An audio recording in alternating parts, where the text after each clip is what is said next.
भंडारा जिल्ह्यातील राजकीय घडामोडींना आज मोठे वळण मिळाले आहे। प्रहार संघटनेच्या असंख्य कार्यकर्त्यांनी शिवसेना शिंदे गटात जाहीर प्रवेश करत पक्षाला बळकटी दिली आहे। या पक्षप्रवेश सोहळ्यामध्ये आमदार नरेंद्र भोंडेकर आणि आमदार बच्चू कडू यांच्या प्रमुख उपस्थितीत पार पडला। कार्यकर्त्यांनी शिवबंधन बांधत शिवसेनेच्या विचारांवर विश्वास व्यक्त केला आहे।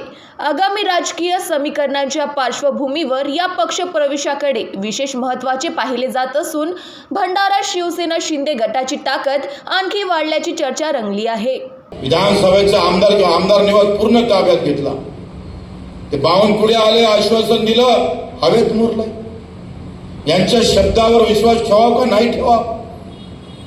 सगळं हाव म्हणतंय आणि काही महिने झाले का पाठ टाकवत असाल तर पाठीवर कायचा दणका माराव हे आम्हाला चांगलं समजतं। लक्षात घ्या,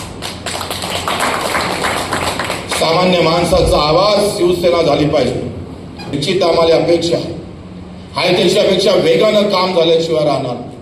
सगळ्यांचं मनात घेऊन आम्ही नेहमी सांगतोय, आम्ही काही पद वाटणाऱ्यासाठी असणारे अधिकारी नाहीये, पदाधिकारी नाहीये। हे या भागातलं खऱ्या अर्थानं भाग्य समजा।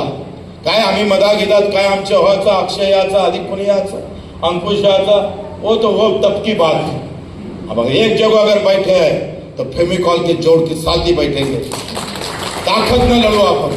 जो शिवसेनेची आळवा येईल त्याला आळवं करण्याचं काम आपण करणार आहोत। आमच्या शिवसेनेच्या महिला जिल्हा प्रमुख असेल, सगळे शिवसेना प्रमुख असेल, आमचे युवा सेना प्रमुख असेल, आता नाव घेत नाही, नाव घेतलं तर अधिक पुन्हा तुम्ही म्हणाल। महान्यूज 7 करिता भंडारावरून राकेश श्याम कुवार यांची रिपोर्ट।